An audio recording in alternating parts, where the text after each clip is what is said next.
Hello बच्चों, welcome back to on educational channel APS science Kathumar. तो chapter number 4 हमारा चल रहा है।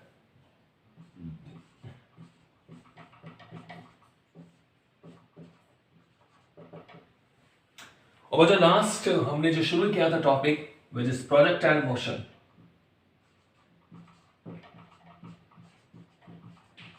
प्रोजेक्टाइल मोशन, ठीक है, यानी प्रक्षेप्य गति। ये टॉपिक हमने शुरू किया था, प्रक्षेप्य गति, ठीक है। तो इसमें से हम एक पॉइंट पढ़ चुके हैं कि जो ट्रेजेक्ट्री ऑफ प्रोजेक्टाइल होता है, ट्रेजेक्ट्री ऑफ प्रोजेक्टाइल यानी प्रक्षेप्य का जो पथ होता है, जो कण प्रक्षेप्य गति करता है उसे बोलते हैं प्रक्षेप्य। तो जो ट्रेजेक्ट्री ऑफ प्रोजेक्टाइल है, प्रक्षेप्य का जो पथ है, उसका इक्वेशन हमने डिराइव किया था, which is y is equal to tan theta into x minus gx square upon 2u square cos square theta. तो ये हमारे प्रक्षेप्य का पथ का समीकरण हमने लास्ट वीडियो में निकाल लिया था, ठीक है। तो चलो आगे चलते हैं, आगे बढ़ते हैं।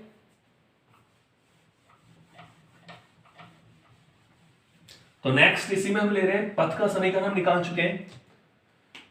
सेकंड पॉइंट में ले रहा हूं, अधिकतम ऊंचाई कितनी हो सकती है। अधिकतम ऊंचाई, मैक्सिमम हाइट। किसी भी कोण पर आप फेंकते हो तो उस समय मैक्सिमम हाइट क्या होगी, ठीक है। अधिकतम ऊंचाई क्या होगी, जैसे हमने जो ग्राफ जो हमने बनाया था, डायग्राम बनाया था, जो कि हमने इस तरह फेंका, वो ऐसे नीचे आ गया। तो आप देख रहे हैं इस वाले पॉइंट पर, इस वाले पॉइंट पर अगर मैं इस पॉइंट को सपोज करो ए पॉइंट मान लूं, तो इस वाले पॉइंट पर कण अधिकतम ऊंचाई पर होगा, क्योंकि इसके बाद वो अब ऊर्ध्वाधर ऊपर की ओर जाना बंद कर देगा, वो नीचे आ रहा है। नीचे का मतलब कितने वेग से आएगा भाई, ux वेग से आएगा। पहले ऊपर जा रहा था वो, u इसका परिणामी वेग था, थीटा कोण से हमने इसको फेंका था, क्षैतिज दिशा में घटक ux था वेग का, और ऊर्ध्वाधर दिशा में घटक क्या था बच्चों, uy। ये प्रारंभिक वेग है, ये प्रारंभिक क्षैतिज वेग है ux, ये प्रारंभिक ऊर्ध्वाधर वेग है uy। तो जैसे हमने कण को फेंका थीटा कोण पर, तो ये ऊपर की तरफ जा रहा है uy वेग से, uy प्रारंभिक वेग है, वेग इसका बढ़ रहा है, और जैसे ही ऊपर जाते जाते अधिकतम ऊंचाई पर पहुंचने के बाद ये क्या आता है, नीचे आता है। तो आप देख रहे हैं कि इस अधिकतम ऊंचाई पर इसका जो अंतिम वेग होगा, ऊर्ध्वाधर जो वेग होगा, वो क्या हो जाता है, 0। तो हमें निकालना है मैक्सिमम हाइट।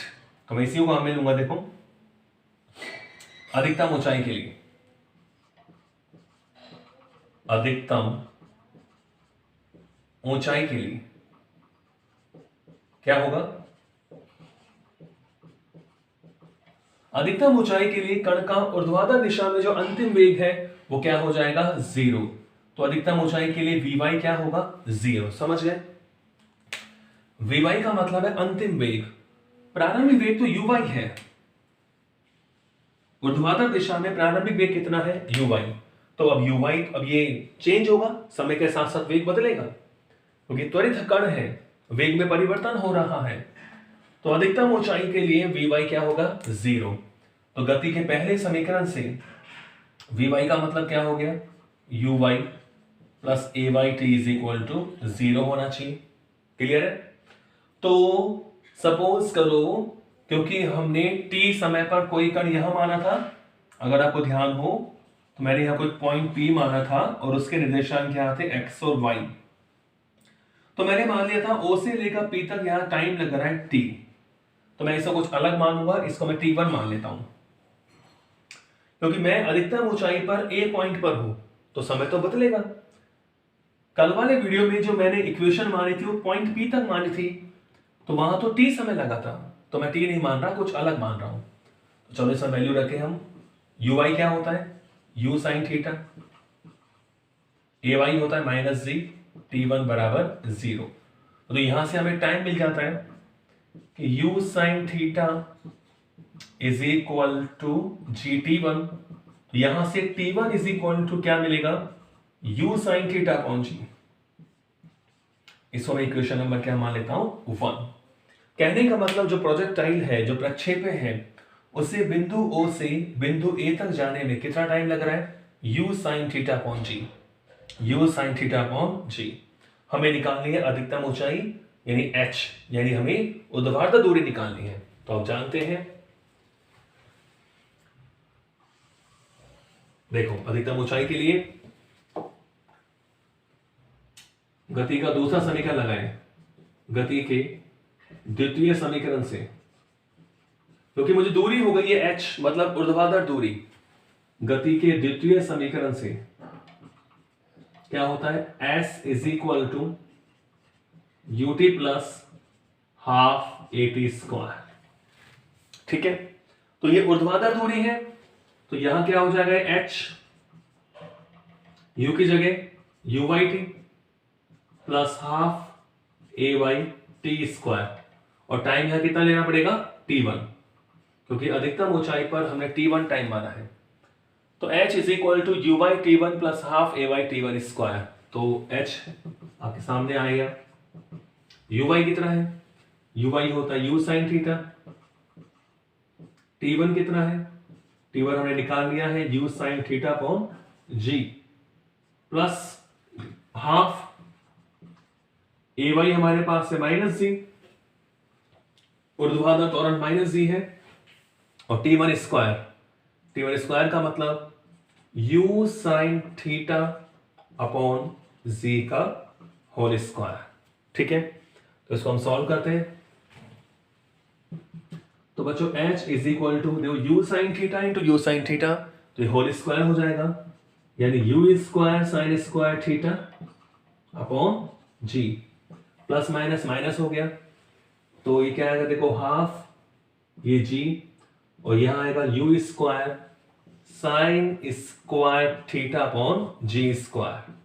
ठीक है, अब देख रहे हैं एक g से एक g कैंसिल हो जाएगा, एक g बच जाएगा, यानी कैपिटल H जो मैक्सिमम हाइट है वो कितनी मिलेगी आपको, u square sine square theta upon g, theta upon g minus, और ये आ जाएगा half u square sine square theta upon g. ठीक है बच्चों, इसे आप सॉल्व करेंगे तो आप देख रहे हैं u square sine square theta upon g common आ गया, h इज इक्वल टू क्या कॉमन आ गया, u square sine square theta upon g, u square sine square theta upon g common, अंदर क्या बचेगा 1 माइनस 1/2, 1 माइनस 1/2, क्लियर। तो एक में से आधा गया तो आधा, तो h is equal to maximum height का फॉर्मूला क्या आएगा, u square sine square theta upon 2g।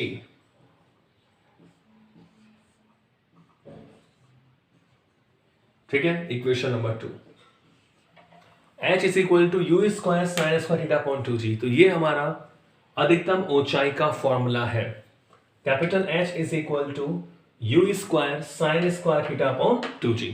Clear है, u प्रारंभिक वेग से थीटा कोण पर आप फेंकते हो तो कण के द्वारा अधिकतम ऊंचाई जो होती है h इज इक्वल टू क्या होती है, you square sine square theta upon 2g। ठीक है, अब हम देख रहे हैं u स्क्वायर मैक्सिमम कांस्टेंट है, 2g कांस्टेंट है, तो h मैक्सिमम कब होगा, जब थीटा मैक्सिमम हो, क्योंकि h की वैल्यू डिपेंड कर रही है थीटा पर। तो साइन स्क्वायर थीटा मैक्सिमम क्या होगा, मैक्सिमम हाइट क्या होगी, यानी हम कितने कोण पर फेंके कि वो अधिकतम ऊंचाई पर जा सके। तो आप देख रहे हैं कि h को h मैक्सिमम बनाने के लिए साइन थीटा मैक्सिमम होना चाहिए, साइन थीटा क्या होना चाहिए, मैक्सिमम। अब साइन थीटा मैक्सिमम कब होगा, जब थीटा क्या हो 90 डिग्री हो, क्योंकि साइन थीटा मैक्सिमम होता है 1, और 1 कब मिलेगा, जब थीटा क्या हो 90। तो थीटा 90 रखे, देखो समीकरण 2 से h is equal to u square sine square 90/2g, और साइन 90 क्या होता है 1, तो ये मिल गया आपको अधिकतम ऊंचाई x मैक्सिमम कितना u²/2g, h मैक्सिमम u²/2g। तो ये अधिकतम ऊंचाई का फॉर्मूला आ गया u²/2g। समझ रहे हो? अब ये अधिकतम ऊंचाई है, इससे ज्यादा कण नहीं पहुंच सकता थीटा 90। वैसे आप अलग अलग थीटा पर फेंकोगे तो उनकी ऊंचाई अलग अलग है। इसे सपोज करो, ये तो हमें पता लग गया कि अगर हम लंबवत फेंकते हैं तो अधिकतम ऊंचाई प्राप्त होती है। अब अलग अलग थीटा फेंकोगे, माना ऐसा फेंका तो ये अधिकतम ऊंचाई आ गई, ऐसे फेंका तो ये अधिकतम ऊंचाई यहां तक मिलेगी आपको, ऐसे फेंकोगे ये अधिकतम ऊंचाई मिलेगी। जब लंबवत दिशा में फेंकोगे तो अधिकतम ऊंचाई होती है u²/2g। तो थीटा के हिसाब से अधिकतम ऊंचाई हमें मिलेगी। तो ये अधिकतम ऊंचाई का फॉर्मूला हमने निकाल लिया u²/2g, थीटा के रूप में u² sin² θ/2g। ठीक है, अधिकतम ऊंचाई। आगे चलें।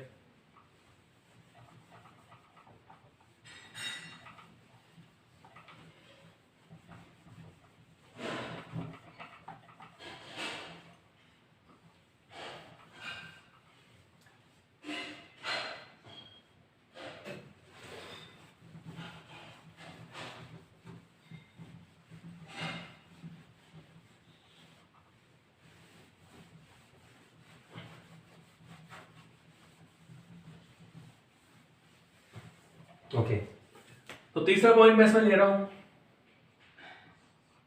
परास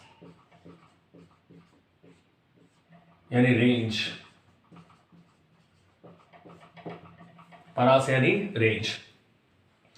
तो मुझे परास का मतलब क्या होता है? परास का मतलब होता है अधिकतम क्षैतिज दूरी, अधिकतम क्षैतिज दूरी। ठीक है, अधिकतम क्षैतिज दूरी का मतलब देखो डायग्राम से समझिए, यानी यहां से हमने फेंका और यहां से आया, तो ये क्षैतिज दूरी यहां से लेकर यहां तक, ये होती है परास। थीटा कौन से हमने फेंका था? u प्रारंभिक वेग से। थीटा कौन से हमने फेंका था?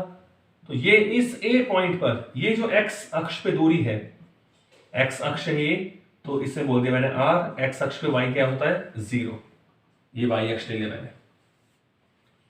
तो o से लेकर a तक की दूरी जो है, कण को हमने जिस समतल से फेंका है, पुनः उसी समतल पर आने में जो अधिकतम दूरी वो तय करता है, उसे क्या बोलते हैं? परास। तो x बराबर क्या हो जाएगा r, और y बराबर क्या हो जाएगा 0। तो ये परास हो गई। तो x और y तो आपको पता ही है, तो हम निकाल सकते हैं अधिकतम परास। देखो, चूंकि x और y आप जानते हो कि x इज इक्वल टू क्या था बताओ? चलो मैं दोबारा दे देता हूं आपको निकाल के कि ux t। ठीक है, अब आप ध्यान रखना, अब यहां तक बात हो रही है तो ये पूरी गति हो गई, पूरा आवर्तकाल हो गया। ध्यान रखना, अधिकतम ऊंचाई वाले पॉइंट पर, h पॉइंट पर हमें टाइम कितना माना था? Capital T। कोई पॉइंट हमने किसी समय P लिया था, वहां टाइम कितना माना था? Small t। अब यहां तक की बात हो रही है, सॉरी ये T1 माना था हमने, T1 माना था। O से लेकर A तक की बात हो रही है, पूरी दूरी की बात हो रही है, पूरे गति की बात हो रही है। तो यहां हम आवर्तकाल लेते हैं। क्या लेते हैं? आवर्तकाल, ux कैपिटल T। क्या लेंगे? आवर्तकाल ux कैपिटल T, क्योंकि एक पूरी गति में लिया गया समय है, आवर्तकाल है। तो ux capital T plus half ax capital T square, ut plus half ad square होता है। ठीक है, x की जगह मुझे r रखना है, इसलिए मैं x और y की वैल्यू निकाल रहा हूं। तो देखो यहां पर, हाँ x को मैं बोलूंगा r। ठीक है, ux है u cos theta into capital T, और ax कितना है 0, क्योंकि त्वरण का क्षैतिज घटक यहां 0 होता है। तो जो परास आएगी r is equal to u cos theta into capital T, equation number first. तो हमें t निकालना पड़ेगा, t ओडियन काल इसे बोलते हैं, या आवर्तकाल बोल सकते हैं इसे। तो हम y वाली इक्वेशन लेकर चले। देखो तथा अब y वाली इक्वेशन से हम t निकाल लेंगे। y इज इक्वल टू क्या होगा, uy capital T plus half ay capital T square. ठीक है, तो y यहां पर 0 है क्योंकि मैं परास की बात कर रहा हूं, तो यहां आप देख रहे हैं x यहां r है और y क्या है 0। uy की वैल्यू होती है u sine theta into capital T और माइनस का हाफ GT स्क्वायर, क्योंकि ay क्या होता है माइनस c, त्वरण, क्योंकि हम ऊर्ध्वाधर दिशा में फेंकते हैं और त्वरण लगता है हमेशा नीचे की ओर, हम ऊपर की ओर फेंकते हैं, तो ये y क्या होता है माइनस c। तो इसे सॉल्व करके आप कैपिटल T को निकाल सकते हैं। तो यहां से हमें क्या मिल जाता है, u sine theta into capital T is equal to half GT square. T से T कैंसिल हो गया, तो बच्चों यहां से देखो कैपिटल T क्या मिल गया आपको, 2u sine theta upon g, 2u sine theta upon g। Capital T इसे बोलते हैं उड्डयन काल, तो हमने एक पॉइंट यहां और पढ़ लिया एक्स्ट्रा, इसे क्या बोलते हैं कैपिटल T को उड्डयन काल, तो अलग से बताने की जरूरत नहीं रहेगी। अब उड्डयन काल भी हमने यही निकाल लिया। टाइम ऑफ फ्लाइट, पूरी गति के दौरान जो टाइम लगता है उसे क्या बोलते हैं टाइम ऑफ फ्लाइट, उड्डयन काल। T is equal to 2u sine theta upon g। एक तरीका हो रहा है वो मैं आपको बता दूंगा। एक तरीका तो ये हो गया कि y बराबर 0 करके हमने पूरा टाइम निकाल लिया 2u sine theta upon g। तो कैपिटल T की वैल्यू आप इक्वेशन नंबर 1 में रख दें तो आपको रेंज मिल जाती है इक्वेशन नंबर 2। तो T का मान आप 1 में रखे, देखो T का मान समीकरण 1 में रखने पर, T का मान समीकरण 1 में रख देते हैं, रखिए। तो capital R is equal to क्या मिलेगा, u cos थीटा, और कैपिटल T की वैल्यू क्या है 2u sine theta upon g, 2u sine theta upon g। तो कुछ कट नहीं रहा है, इसको आप ऐसे भी लिख सकते हैं, capital R is equal to जो u square, u into u क्या होगा u स्क्वायर, और अंदर क्या बचेगा 2 sine theta cos theta, 2 sine theta cos theta upon g। ये फॉर्मूला हमने पढ़ा है 2 साइन थीटा कॉस थीटा होता है साइन 2 थीटा। तो capital R is equal to क्या हो जाएगा u square sine 2 theta upon g। ये हो गई परास, equation number 3। Capital R is equal to u square sine 2 theta upon g। ये क्या हो गई परास, रेंज, अधिकतम क्षैतिज दूरी। Capital R is equal to u square sine 2 theta upon g। ठीक है, अब आपको पता है, देखो R मैक्सिमम के लिए हम बात करें, R मैक्सिमम के लिए, अधिकतम परास के लिए साइन 2 थीटा क्या होना चाहिए, मैक्सिमम होना चाहिए, यानी कितना होना चाहिए 1 होना चाहिए। तो साइन 2 थीटा की वैल्यू क्या होनी चाहिए 1, और 1 क्योंकि साइन की मैक्सिमम वैल्यू 1 होती है, तो 1 हो गया मतलब साइन 90 यानी पाई बाई 2। तो यहां से बच्चों 2 थीटा क्या आएगा पाई बाई 2, थीटा क्या हो जाएगा पाई बाई 4। यानी अगर आप 45 डिग्री कोण पर फेंकोगे, 45 डिग्री पाई बाई 4 कोण पर फेंकोगे तो रेंज क्या होगी मैक्सिमम होगी। तो अधिकतम परास, अतः जो अधिकतम परास है R मैक्सिमम जो होगा, R मैक्सिमम के लिए साइन 2 थीटा क्या 1 रख देते हैं, तो R मैक्सिमम क्या हो गया u square upon g, equation number 4। ये हुआ अधिकतम परास u स्क्वायर अपॉन g। उड्डयन काल हमने निकाल लिया 2u sine theta upon g। अब आप देख रहे हैं जो h मैक्सिमम था, जो अधिकतम ऊंचाई थी वो कितनी थी u square upon 2g, u square upon 2g। तो आप देख रहे हैं इनमें रिलेशन है कि h maximum is equal to u square upon g की जगह r मैक्सिमम रख सकता हूं मैं, तो h मैक्सिमम क्या हो गया R maximum by 2, question number 5, यानी H maximum is equal to R maximum by 2, यानी अधिकतम ऊंचाई जो होती है वो अधिकतम परास की क्या होती है, आधी होती है। यानी इस वाले पॉइंट पर, अधिकतम ऊंचाई वाले पॉइंट पर, इस वाले पॉइंट पर, इस वाले पॉइंट पर जो आपको r बाई 2 मिलता है, y क्या मिलेगा, h, r बाई 2 और h, यहां r हो गया, यहां h 0 है। तो अधिकतम ऊंचाई वाले पॉइंट पर परास आधी होती है, या अपन ऐसा बोल सकते हैं कि जो परास है, अधिकतम परास वो अधिकतम ऊंचाई की दोगुनी होती है। ये हो गया बच्चों परास। लास्ट उड्डयन काल लेंगे तो एक तरीका तो ये ना, दूसरा तरीका हम और देखें इसमें,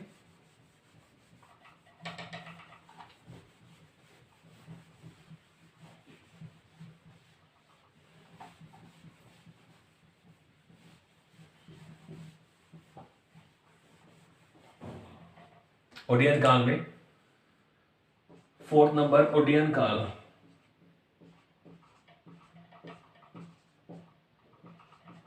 टाइम ऑफ फ्लाइट। तो एक तरीका तो हम सीख चुके हैं, टाइम ऑफ फ्लाइट। उड्डयन काल की बात करें तो उड्डयन काल का मतलब है कि जितने समय वो हवा में रहता है, ओ से लेकर वो ए तक हवा में था, टाइम ऑफ फ्लाइट। तो उड़ान का जो समय है, पूरी गति का जो समय है, उसे क्या बोलते हैं, उड्डयन काल। देखो हमने यहां से लेकर, ओ से लेकर ए तक का टाइम निकाल चुके हैं। जितना समय उसे ओ से लेकर ए तक जाने, ऊपर जाने में लगेगा, गुरुत्वाकर्षण के अधीन गति हो रही है, उतना ही टाइम उसे ए से लेकर, इसे चलो ए पॉइंट ना मानकर मैं और पॉइंट बी मान लेता हूं, सपोज करो, उतना ही टाइम बी से लेकर ए तक लगेगा। अगर आप किसी कण को गुरुत्वाकर्षण के अधीन गति कराते हैं तो ऊपर जाने में लगा समय बराबर क्या होता है, नीचे आने में लगा समय। ठीक है, इसका मतलब क्या हुआ कि जो कुल समय होगा, कुल समय, इसे मैं कैपिटल टी बोल दूं तो क्या होगा कि ओ से लेकर बी तक जाने में लगा समय t1 था, तो इसका डबल हो जाएगा 2t1। t बराबर क्या हो जाएगा, 2t1, क्योंकि ओ से लेकर बी तक जाने में भी t1 समय लगेगा और बी से लेकर ए तक आने में भी t1 समय लगेगा। तो टोटल समय कितना हो गया, 2t1। t1 हम पहले निकाल चुके हैं, u sin थीटा अपॉन जी। तो जो टोटल टाइम है, उड्डयन काल है, वो कितना मिलेगा, 2u sin थीटा अपॉन जी। क्लियर बच्चों? तो एक बार हम सारी वैल्यूज लिख देते हैं हमारी प्रोजेक्टाइल मोशन से रिलेटेड, जो आपको याद भी रखनी है। देखो हमने क्या क्या इसमें पढ़ लिया है, क्या क्या टॉपिक हमने इससे पढ़े हैं। तो पहली बात तो है पथ का समीकरण। पथ का समीकरण तो क्या था भाई कि y is equal to tan theta into x minus g x square upon 2u square cos square theta. तो ये पथ का समीकरण। ठीक है, हमारा पूरा हो चुका है प्रोजेक्टाइल मोशन, प्रक्षेप्य गति का टॉपिक हमारा पूरा हो चुका है।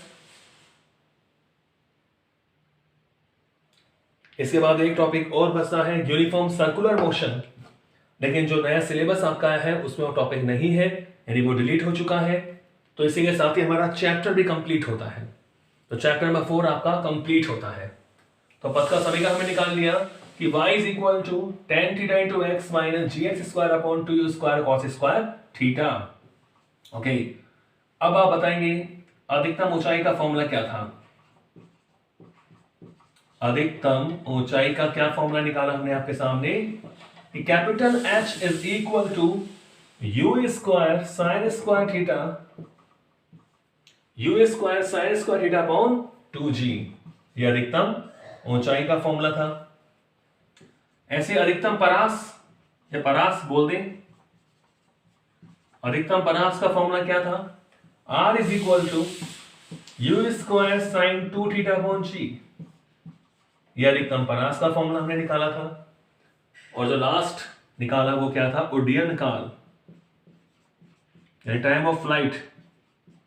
तो ओडियन काल का क्या फॉर्मूला निकाला, t is equal to 2u sin theta upon g, t is equal to 2u sin theta upon g। तो इस तरह हमने फॉर्मूला निकाला पद का समीकरण y is equal to tan theta into x minus g x square upon 2u square cos square theta. अधिकतम ऊंचाई का हमने फॉर्मूला निकाला h is equal to u square sine square theta upon 2g। अधिकतम परास का फॉर्मूला निकाला u square sine 2 theta upon g। ओडियन काल का फॉर्मूला निकाला t is equal to 2u sine theta upon g। तो इसी के साथ ही आपका प्रोजेक्टाइल मोशन यानी प्रक्षेप में गति का टॉपिक और चैप्टर नंबर 4 भी क्या होता है, कंप्लीट होता है। तो नेक्स्ट वीडियो में करेंगे हम न्यूमेरिकल्स, एनसीईआरटी न्यूमेरिकल्स हम करेंगे। Thank you.